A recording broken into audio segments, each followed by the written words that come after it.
الحمد لله نحمده ونستعينه ونستغفره ونؤمن به ونتوكل عليه ونعوذ بالله من شرور أنفسنا ومن سيئات أعمالنا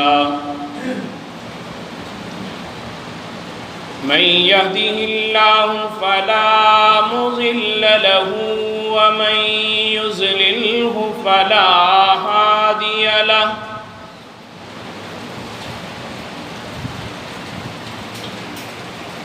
ونشهد أن لا إله إلا الله وحده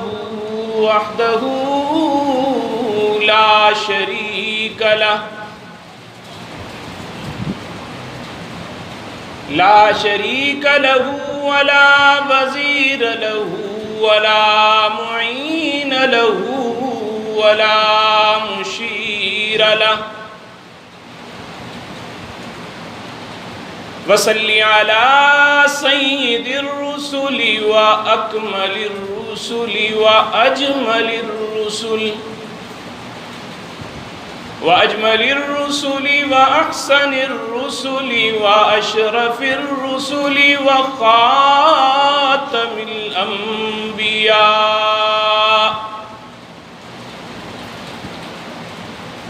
أما بعد فأعوذ بالله من الشيطان الرجيم بسم الله الرحمن الرحيم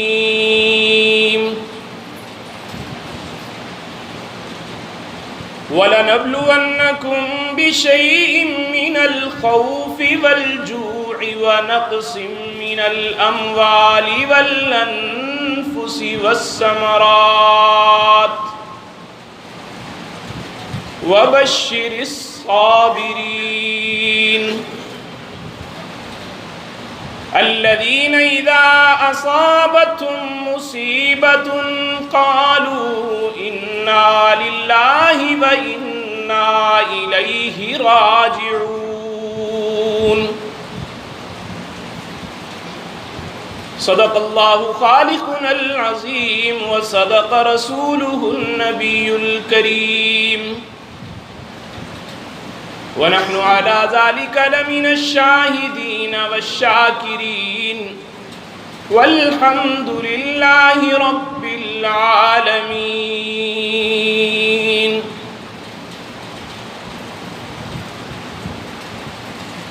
افضل ہے کل جہاں سے گھرانہ حسین کا افضل ہے کل جہاں سے گھرانہ حسین کا نبیوں کا تاجدار ہے نانا حسین کا افضل ہے کل جہاں سے گھرانہ حسین کا نبیوں کا تاجدار ہے نانا حسین کا ایک پل کی تھی بس حکومت یزید کی ایک پل کی تھی بس حکومت یزید کی صدیاں حسین کی ہیں زمانہ حسین کا سب حضرات عقیدت اور محبت کے ساتھ نماز والا درود پاک پڑھ لیں اللہم صلی علی محمد وعلی آل محمد کما صلیت علی ابراہیم وعلی آل ابراہیم انکا حمید مجید اللہم بارک علی محمد وعلی آل محمد کما بارکت علی ابراہیم وعلی آل ابراہیم انکا حمید مجید گرامی قدر سامعین، معزز حاضرین، بزرگوں، دوستوں اور نوجوان ساتھیوں،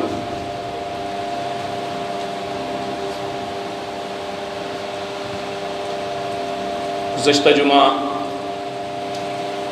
سیدنا حسین ابن علی رضی اللہ تعالیٰ عنہ کا تذکرہ شروع ہوا تھا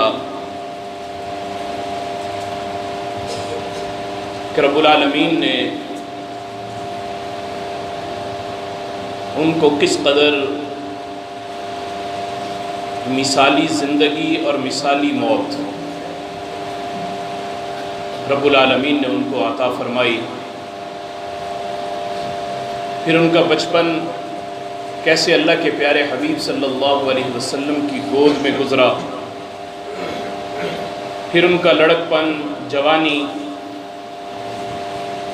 ساری زندگی رب العالمین کے لیے، اشاعت دین کے لیے لگاتے ہوئے اپنے اس وقت کو انہوں نے گزارا. اور سب سے پہلے ان کی تربیت کے جو مکتب تھے وہ 3 مکتب تھے. سب سے پہلا مکتب ماں کی گود. اور ماں کون ہے؟ جس کو اللہ کے پیارے حبیب علیہ السلام نے جنت کی عورتوں کی سردار کہا، سیدہ فاطمہ الزہرا رضی اللہ تعالی عنہا. اور پھر ان کے والد سیدنا علی المرتضیٰ رضی اللہ تعالیٰ عنہ، یہ دوسرا ان کی تربیت کا مرکز تھا. اور تیسرا جو ان کا مکتب تھا، مرکز تھا، جس گود میں ان کی پرورش ہوئی، وہ امام الانبیاء، فخر الانبیاء، حضرت محمد مصطفیٰ احمد مجتبیٰ صلی اللہ علیہ وسلم کی ذات گرامی تھی. اور پھر آپ پر تکلیفیں، آزمائشیں آئیں. عربی کا ایک مقولہ ہے العطایا علی قدر البلایا، کہ جتنی بڑی آزمائشیں آدمی پر آتی ہیں مقام اور مرتبہ بھی اتنا ہی بلند و بالا ملا کرتا ہے. جتنی بڑی آزمائش ہوتی ہے، سب سے بڑی آزمائشیں انبیاء اکرام علیہ السلام پر آئیں. اور پھر جو جتنے اعلیٰ درجے پر فائز تھا، رب العالمین کے جتنے قرب پر فائز تھا، ان کو اتنی ہی زیادہ مشکلات کا سامنا کرنا پڑا. تو سیدنا حسین ابن علی رضی اللہ تعالیٰ عنہ کو جو مشکلات، جو مصائب، جو تکلیفیں آئیں، یہ ان کے درجات کی بلندی کے لیے رب العالمین نے ان کو دی ہیں، اور اس سے ان کے درجات کو رب العالمین نے بلند فرمایا. اور پھر اللہ کے پیارے حبیب صلی اللہ علیہ وسلم کی ایک حدیث مبارکہ ہے، فرمایا کہ علموا اولادکم بالقرآن، کہ اپنی اولاد کو قرآن سکھایا کرو. 3 چیزیں میرے محبوب علیہ السلام نے ارشاد فرمائی. فرمایا علموا اولادکم بالقرآن، کہ اپنی اولاد کو قرآن سکھاؤ. آج ہم نے اپنی اولاد کو سارے علوم سے واقف کرایا، اگر نہیں کرایا تو صرف قرآن نہیں سکھایا، صرف قرآن نہیں سکھایا. جس نے بتانا تھا کہ رب ہمارا اللہ رب العزت ہے، جس نے ہمیں یہ بتانا تھا کہ ہمارے نبی امام الانبیاء صلی اللہ علیہ وسلم ہیں، جس نے بتانا تھا کہ ماں باپ کا درجہ اور احترام کیا ہے، جس نے یہ بتانا تھا کہ ہم نے زندگی کے شب و روز کو کیسے گزارنا ہے، ہم نے سارے علوم سیکھے، اگر نہیں سیکھا تو قرآن نہیں سیکھا. تو جو وحی کا علم ہے، جس قرآن کے ذریعے سے ہمیں ساری روشنی ملنی تھی، اللہ کے پیارے حبیب علیہ السلام نے فرمایا اپنی اولاد پر احسان کیا کرو. اپنی اولاد کو اگر سکھانا ہو تو قرآن سکھایا کرو، تاکہ یہ تمہاری اولاد تمہارے لیے بھی صدقہ جاریہ ہو، اور پھر یہ اولاد اپنی زندگی کو بھی قرآن کے دستور کے مطابق گزارنے والی بن جائے. اور دوسری چیز فرمایا میرے محبوب علیہ السلام نے وَمُحَبَّتِي، اور فرمایا اپنی اولاد کو میری محبت سکھایا کرو، اللہ کے نبی کا عاشق بنایا کرو اپنی اولاد کو. اور آج ہم نے دنیا کا تذکرہ اتنا کیا، اتنا بولا دنیا کو، کہ یہ دنیا ہمارے دل کے اندر اتر گئی، گہرائی میں اتر گئی. اور اگر نہیں ہم نے بولا تو اللہ کے پیارے حبیب کی محبت کو نہیں بولا، اپنے گھروں میں تذکرہ نہیں کیا، تو اس امام الانبیاء کی ذات کا ہم نے تذکرہ نہیں کیا. تو میرے محبوب کیا فرما رہے ہیں؟ لا یؤمن احدکم، تم میں سے کوئی اس وقت تک مومن ہی نہیں ہو سکتا حتی اکون احب الیہ من والدہ و ولدہ والناس اجمعین، جب تک کہ اس کے دل میں میری محبت اپنی اولاد، اپنے والدین، اپنے رشتہ داروں سے زیادہ محبت میری نہیں ہوگی، اس وقت تک وہ ایمان والا نہیں۔ اللہ کے نبی کی محبت اپنی جان سے بھی زیادہ اگر دل میں ہے تو پھر تو یہ بندہ ایمان والا ہے۔ اپنے بچوں سے زیادہ اگر محبت ہے پھر تو یہ بندہ ایمان والا ہے۔ اپنے والدین سے زیادہ اگر حضور کی محبت دل میں ہے تو یہ ایمان والا ہے۔ اگر اپنے دل کے اندر اللہ کے نبی کی محبت نہیں ہے تو ایمان اس بندے کا شک و شبے میں ہے، ڈاما ڈول ہے، اس کے ایمان کا کوئی اعتبار نہیں۔ اور فرمایا تیسری چیز میرے محبوب نے اس حدیث مبارکہ میں فرمائی کہ وہ محبت اہل البیت، اور میرے اہل بیت کی محبت اپنی بچوں کو سکھایا کرو، میرے گھر والوں کی محبت سکھایا کرو۔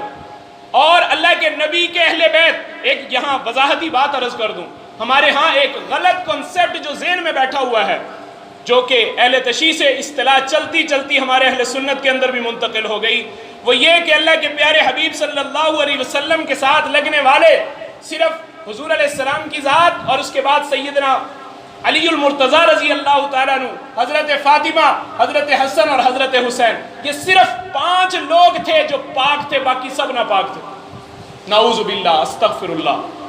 اور یہی پنج تن کی اصطلاح بھی یہیں سے نکالی انہوں نے، اور ہمارے اہل سنت بیچارے بھولے پن میں ان کی سازش کا شکار ہو گئے، جبکہ ایک بیٹی تو شامل ہو، دوسری بیٹیاں، 3 بیٹیاں میرے محبوب کی اس سے نکل جائیں، یہ کیسے اہل بیت ہے؟ اللہ کے محبوب نبی کے اہل بیت میں یہ سارے لوگ شامل ہیں، صرف 5 تن پاک نہیں ہے بلکہ سارے تن پاک ہیں۔ جتنے میرے محبوب کے ساتھ لگتے گئے ہیں اللہ ان کو پاک کرتے رہے ہیں۔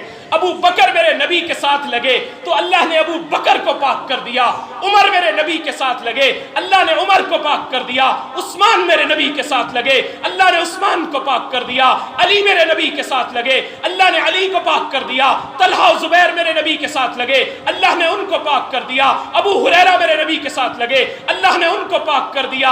میرے نبی کے 1,44,000 کے راؤنڈ اباؤٹ جتنے بھی صحابی ہیں، آخری صحابی حضرت طفیل رضی اللہ تعالیٰ عنہ جو حضور سے تقریباً 1 صدی بعد اس دنیا سے جا رہے ہیں، وہ اس صحابی تک ہر صحابی پاک ہے، اللہ نے اس کے پاک ہونے کی گواہی اپنے قرآن میں دے دی کہ وہ پاک ہے، جس کا تعارف رب کرواتا ہے کہ یہ سارے پاک ہیں۔ اولئک ھم المفلحون، اولئک ھم الفائزون، اولئک ھم الراشدون۔ تو میں اور آپ کون ہوتے ہیں ان پر یہ زبان کھولنے والے کہ وہ پاک نہیں تھے؟ ان کے ایمان کے اوپر سب سے پہلے دشمن نے سازش یہ کی ہے، ہمارے دل سے صحابہ کی محبت کو نکالنے کی کوشش کی ہے۔ کیوں؟ اس لیے کہ صحابہ پلر کی حیثیت رکھتے تھے، بنیادیں تھیں، صحابہ یہ پلر تھے ایمان کے۔ جب پلروں کو کمزور کر دیا جائے تو بلڈنگ نیچے گر جاتی ہے۔ انہوں نے پلروں کو توڑنے کی کوشش کی ہے کہ صحابہ کی بدگمانی ان لوگوں کے دلوں میں ڈال دو۔ جب لوگوں کے دل میں صحابہ کی بدگمانی آ جائے گی تو یہ لوگ خود بخود اپنے ایمان سے ہاتھ دھو بیٹھیں گے۔ یہ سب سے پہلا وار کیا ہے دشمن نے، اللہ ہمیں اس وار سے محفوظ رہنے کی توفیق نصیب فرمائے۔ اہل سنت کو ہمیں ان چیزوں کا خیال رکھنا چاہیے، اپنے عقیدے کی باتیں ہیں، ہمیں ان چیزوں کو یاد بھی رکھنا چاہیے، یہ ہمارے ایمان کا حصہ ہے، اس کے بغیر ہمارا ایمان مکمل نہیں ہے۔ یہ اپنے ذہن میں رکھیے گا بات کہ اللہ کے نبی کے ساتھ لگنے والے جتنے لوگ تھے وہ سارے کے سارے پاک تھے۔ میرے نبی کے گھرانے کے جتنے افراد تھے اللہ نے ان سب کو پاک کر دیا تھا۔ لیُذْہِبَ اہل البیت، اللہ تعالیٰ نے اپنے اہل بیت سے، اپنے نبی کے اہل بیت سے ناپاکی کو دور کر دیا تھا۔ نبی علیہ السلام کے اہل بیت کا بڑا مقام و مرتبہ۔ حضرت زید بن ثابت بہت بڑے عالم بھی تھے، صحابی رسول بھی تھے۔ ایک دن تشریف لے جا رہے حضرت عبداللہ ابن عباس رضی اللہ تعالیٰ عنہ جو حضور کے چچا زاد بھائی تھے، یہ آگے بڑھے اور انہوں نے بڑھ کر حضرت زید بن ثابت رضی اللہ تعالیٰ عنہ کے گھوڑے کی جو لگام تھی اس کو تھام لیا احترام کے لیے کہ میں ان کا احترام کر رہا ہوں۔ تو حضرت زید بن ثابت فوراً چونک پڑے، کہنے لگے کہ اے نبی کے چچا زاد بھائی یہ کیا کر رہے ہیں آپ، یہ آپ کیا کر رہے ہیں؟ فرمانے لگے ہمیں اپنے علماء کا اسی طرح احترام کا حکم دیا گیا ہے کہ ہم علماء کا اسی طرح احترام کریں۔ یہ کون کہہ رہا ہے؟ یہ نبی کے اہل بیت کہہ رہے ہیں، اللہ کے نبی کے چچا کا بیٹا کہہ رہا ہے۔ کیا کہہ رہے ہیں؟ کہ ہمیں اپنے علماء کا اسی طرح احترام کرنے کا حکم دیا گیا ہے کہ اپنے علماء کا اسی طرح احترام کیا کرو۔ حضرت زید بن ثابت رضی اللہ تعالیٰ عنہ حضرت عبداللہ ابن عباس سے فرمانے لگے ذرا اپنا ہاتھ باہر نکالیں انہوں نے ہاتھ باہر نکالا، انہوں نے ہاتھ کو پکڑ کر بوسہ دیا اور بوسہ دے کر فرمانے لگے ہمیں بھی اپنے نبی کے اہل بیت کے ساتھ اسی طرح محبت کا حکم دیا گیا ہے۔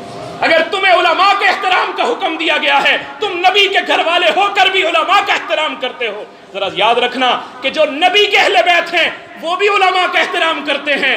آج جو لوگ علماء کا احترام نہیں کرتے وہ اپنے ایمان کو دیکھیں کہ ان کا ایمان کس درجے میں ہے۔ آج ہمیں اس چیز کے اوپر غور کرنا ہوگی کہ انہوں نے ان کے ہاتھ کا بوسہ دیا کہ ہمیں بھی اہل بیت سے اسی طرح محبت کرنے کا حکم دیا گیا۔ تو اللہ کے نبی کے صحابہ بڑے ہی عظمت والے ہیں اور اللہ کے نبی کے اہل بیت بڑے ہی عظمت والے ہیں۔ اور میرے محبوب نے کیا کہا کہ اپنے گھر والوں کو، اپنے بچوں کو اگر سکھانا ہے قرآن کا علم سکھاؤ، سکھانا ہے ان کو میری محبت سکھاؤ، اگر ان کو سکھانا ہے ان کو میرے اہل بیت کی محبت سکھاؤ۔ خدا کی قسم کھا کے کہتا ہوں صحابہ اکرام کی اتنی محبت تھی آپس میں۔ قرآن کہتا ہے رحماء بینہم، وہ تو آپس میں شیر و شکر تھے، آپس میں بڑے نرم دل تھے، آپس میں ان کی محبتیں بڑی تھیں۔ لیکن آج لوگوں کے سامنے رنگ ہی مختلف پیش کیا جاتا۔ اور ایک اور بات، ہمارے ہاں حضرت حسین رضی اللہ تعالیٰ عنہ کی زندگی صرف 6 سال کی عمر تک حضور کی گود میں کھیلے، وہاں تک حضرت حسین کی زندگی کو بیان کیا جاتا ہے۔ اور اس کے بعد حضرت حسین رضی اللہ تعالیٰ عنہ جب کربلا میں تشریف لے گئے، وہاں سے ان کی زندگی کو آگے تھوڑا سا بیان کر دیا جاتا ہے۔ جب حضرت حسین حضور کی گود میں کھیلتے تھے اس وقت حضرت حسین کی عمر 6 سال تھی۔ جب میرے محبوب کا وصال ہوا 6 سال کی عمر تھی، اور جب کربلا کا واقعہ ہوا اس وقت حضرت حسین رضی اللہ تعالیٰ عنہ کی عمر 58 برس تھی، 58 برس کی عمر تھی۔ اب 6 برس کی عمر کا تذکرہ تو چل رہا ہے، اب درمیان کے 52 برس کا کوئی تذکرہ نہیں کرتا کہ وہ حسین کے کیسے گزرے تھے، وہ حضرت حسین نے کیسے گزارے تھے۔ وہ 52 برس کی زندگی ایک پوری ہسٹری ہے، اگر اس کے بارے میں لوگوں کو آگاہ کیا جائے تو بتانا پڑے گا کہ یہی حسین حضرت ابو بکر صدیق کی گود میں نظر آئے گا، یہی حسین حضرت عمر فاروق کی گود میں نظر آئے گا، یہی حسین حضرت عثمان غنی رضی اللہ تعالیٰ عنہ کے دروازے پر چوکیداری کرتے ہوئے، پہرے داری کرتے ہوئے نظر آتے۔ حضرت ابو بکر صدیق اپنے دور حکومت میں جب خلیفہ بنے تو آپ منبر پر تشریف فرما ہوئے، لوگوں نے کہا حضرت خطبہ دیجئے۔ حضرت خطبہ دینے سے پہلے یوں دائیں بائیں دیکھ رہے ہیں، کہا حضرت خطبہ نہیں دیتے آپ؟ فرمایا میں خطبہ کیسے دوں، مجھے تو حسن و حسین نظر نہیں آ رہے۔ کیا محبت تھی ان کی، کبھی اس کا تذکرہ ہی کسی نے نہیں کیا۔ کیا محبت تھی، کہتے مجھے حسن و حسین نظر نہیں آ رہے۔ حضرت حسن و حسین دونوں تشریف لائے۔ حضرت ابو بکر صدیق کی عظمت پہ قربان جاؤں، ایک طرف حضرت حسن کو بٹھاتے ہیں، ایک طرف حضرت حسین کو بٹھاتے ہیں، اور پھر خطبہ دیتے ہیں، اور خطبہ دیتے ہوئے یہ ارشاد فرماتے ہیں خطبہ تو آقا کا غلام دے گا، اگر کسی نے حضور کے چہرے کو دیکھنا ہو تو حسن و حسین کے چہرے کو دیکھ لو، حضور کے چہرے کو دیکھنا ہو تو حسن و حسین کو دیکھ لو۔ ایک مرتبہ حضرت علی رضی اللہ تعالیٰ نے حضرت حسن کو اٹھایا ہوا تھا، حضرت ابو بکر صدیق پاس سے گزرے اور کہا علی یہ کون ہے؟ کہا یہ میرا بیٹا ہے۔ کہا یہ آپ کا بیٹا نہیں ہے؟ پھر پوچھا، 3 بار یہ سوال کیا تو وہ بڑے پریشان ہوئے۔ تو پھر حضرت ابو بکر صدیق نے کہا ابن علی شبہ نبی، کہ یہ علی بیٹا تو تیرا ہے لیکن اس کا چہرہ مصطفیٰ کے چہرے جیسا ہے، اس کا یہ بیٹا تو تیرا ہے لیکن اس کا چہرہ مصطفیٰ کے چہرے جیسا ہے۔ جب میں اسے دیکھتا ہوں مجھے رسول اللہ یاد آ جاتے ہیں، جب میں اسے اتنی محبت ان کی آپس میں کہ حضرت عمر رضی اللہ تعالیٰ عنہ ایک مرتبہ یمن سے جوڑے منگوائے، آپ نے لوگوں میں تقسیم کیے، وہ نوجوان لڑکوں نے پہنے، اور پہن کر جب آپ آئے تو انہوں نے کہا میرا دل خوش نہیں ہوا۔ پھر یمن سے اور جوڑے منگوا کر حضرت حسن و حسین کو پہنائے، اور پہنا کر اپنے پاس بلایا، اور بلا کر پھر کہا ہاں اب میرا دل خوش ہوا ہے کہ ان جنت کے شہزادوں نے یہ سوٹ پہنے ہیں تو میرا دل باغ باغ ہو گیا۔ ایک مرتبہ حضرت عمر رضی اللہ تعالیٰ عنہ اپنے گھر کے اندر ہیں، کوئی صحابہ سے مشاورت چل رہی تھی، حضرت عبداللہ بن عمر جو حضرت عمر کے بیٹے ہیں ان کو باہر بٹھایا ہوا تھا۔ حضرت حسین رضی اللہ تعالیٰ عنہ تشریف لائے تو حضرت عبداللہ ابن عمر نے کہا کہ ابا جان کسی خاص مشورے میں ہیں تو مجھے اس لیے باہر بٹھایا۔ تو حضرت حسین بھی انہی کے پاس بیٹھ گئے۔ تو تھوڑی دیر کے بعد حضرت عبداللہ ابن عمر رضی اللہ تعالیٰ عنہ اور حضرت حسین دونوں اٹھ کر اندر تشریف لے جاتے ہیں۔ جیسے ہی اندر جاتے حضرت عمر رضی اللہ تعالیٰ عنہ نے دیکھا کہ حضرت حسین تشریف لا رہے ہیں، حضرت عمر اٹھ کر اپنی جگہ سے کھڑے ہو گئے، اپنی جگہ سے اٹھ کر کھڑے ہو گئے۔ اب وہ بیٹے کے استقبال میں تو نہیں کھڑے ہوئے، وہ تو حضرت حسین کے استقبال میں کھڑے ہوئے۔ پوچھا حسین کب آئے؟ کہا چچا میں کافی دیر سے آیا ہوا ہوں، لیکن میں نے تو یہ دیکھا تھا کہ آپ نے اپنے بیٹے کو اندر نہیں آنے دیا، تو میں اندر کیسے آ جاؤں؟ میں اس لیے اندر نہیں آیا۔ قربان جاؤں حضرت عمر کی عظمت پہ۔ فرمایا حسین وہ تو میں نے اپنے بیٹے کو روکا تھا، لیکن آپ کے لیے کوئی پابندی نہیں ہے، آپ جب تشریف لائیں آپ کے لیے دروازے کھلے ہوئے ہیں، آپ اندر تشریف لے آیا کریں، آپ آ جایا کریں۔ یہ اتنی محبت تھی ان کی آپس میں۔ رحماء بینہم، قرآن کہتا ہے وہ تو آپس میں شیر و شکر تھے۔ حضرت عثمان رضی اللہ تعالیٰ عنہ جب باغیوں نے گھر کا محاصرہ کیا تو حضرت علی رضی اللہ تعالیٰ عنہ نے اپنے بیٹے حسن و حسین کو حضرت عثمان کے دروازے پہ کھڑا کیا کہ اپنے چچا کے دروازے پہ کھڑے ہو کر پہرے داری کرو۔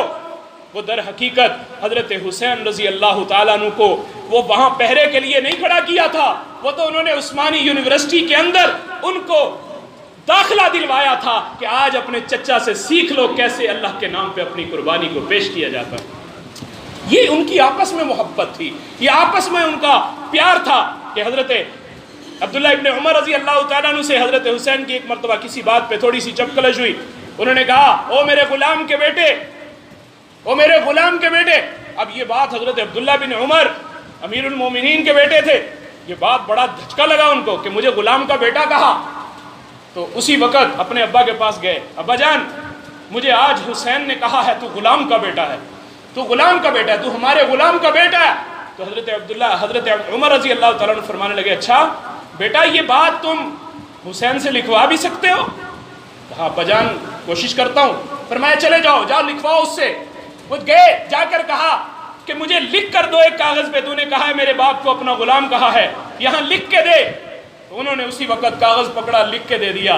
جب وہ لے کے آئے حضرت عمر رضی اللہ تعالیٰ عنہ نے اس پرچی کو دیکھا، دیکھ کر چوما، آنکھوں سے لگا کر فرمانے لگے یہ میری زندگی کا سرمایہ ہے، اس پرچی کو سنبھال لینا، جب میں دنیا سے چلا جاؤں اس پرچی کو میرے کفن میں رکھ دینا، کل قیامت کے دن میں اپنے حبیب سے کہوں گا یا رسول اللہ میں آپ کا بھی غلام تھا، میں آپ کی اولاد کا بھی غلام تھا، میں آپ کا بھی نوکر تھا، میں آپ کے بچوں کا بھی نوکر ہوں، یہ دیکھیں مجھے آپ کے بچوں نے لکھ کر دیا ہے کہ یہ ہمارا غلام ہے، یا رسول اللہ میں آپ کے بچوں کا بھی نوکر ہوں۔ تو یہ محبت تھی ان کی آپس میں، یہ شیر و شکر تھے وہ آپس میں، ان کی آپس میں جو محبت تھی وہ ایک مثالی محبت تھی، اور صحابہ اکرام نے واقعتاً ان سے محبت کا حق ادا کیا ہے، بتایا ہے کہ واقعی ہمارے دل میں۔ اور اللہ کے نبی نے کیا فرمایا تھا؟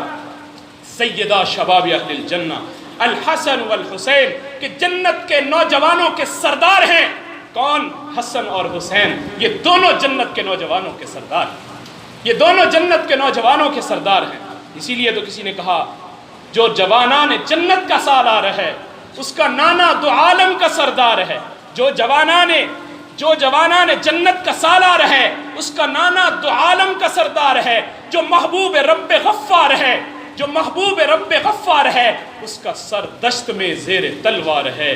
اس حسین ابن حیدر پہ لاکھوں سلام، اس حسین ابن حیدر پہ لاکھوں سلام، اس شہیدوں کے افسر پہ لاکھوں سلام، جس کو جھولا فرشتے جھلاتے رہے، جس کو جھولا فرشتے جھلاتے رہے، لوریاں دے دے کے نوری سلاتے رہے، جس کو جھولا فرشتے جھلاتے رہے، لوریاں دے دے کے نوری سلاتے رہے، اور جس کو کندھوں پہ آقا بٹھاتے رہے، جس کو کندھوں پہ آقا بٹھاتے رہے، اس پہ صفاق خنجر چلاتے رہے، اس شہیدوں کے افسر پہ لاکھوں سلام، اس حسین ابن حیدر پہ لاکھوں سلام۔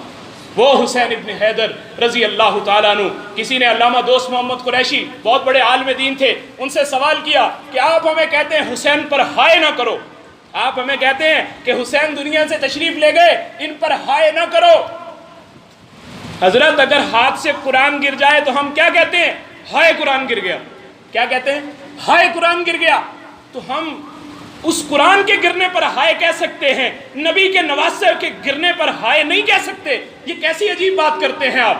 حضرت نے فرمایا کہ بھائی بات سمجھو، بات یہ ہے کہ ہائے ہم جو کہتے ہیں نا قرآن گرنے پر، وہ ہم ہائے قرآن پر نہیں کہتے، قرآن تو کل بھی واہ تھا، قرآن آج بھی واہ ہے، ہم تو کہتے ہیں اس پر جس ہاتھ نے قرآن کو گرایا ہے، ہم اس ہاتھ کو کہتے ہیں کہ ہائے تیرا بیڑا غرق، تو نے قرآن گرا دیا، اپنے ہاتھ کو ہائے کہہ رہے ہیں، ہم اس قرآن کو ہائے نہیں کہہ رہے۔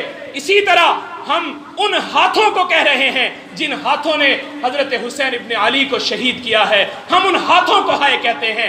اگر ہائے کہنا ہے ابن زیاد کو ہائے کہو، ہائے کہنا ہے شمر کو ہائے کہو، ہائے کہنا ہے تو یزید کو ہائے کہو، اور ہائے کہنا ہے تو ان لوگوں کو کہو جنہوں نے 12,000 خطوط لکھ کر کوفے والوں نے حضرت حسین کو کوفے بلایا تھا۔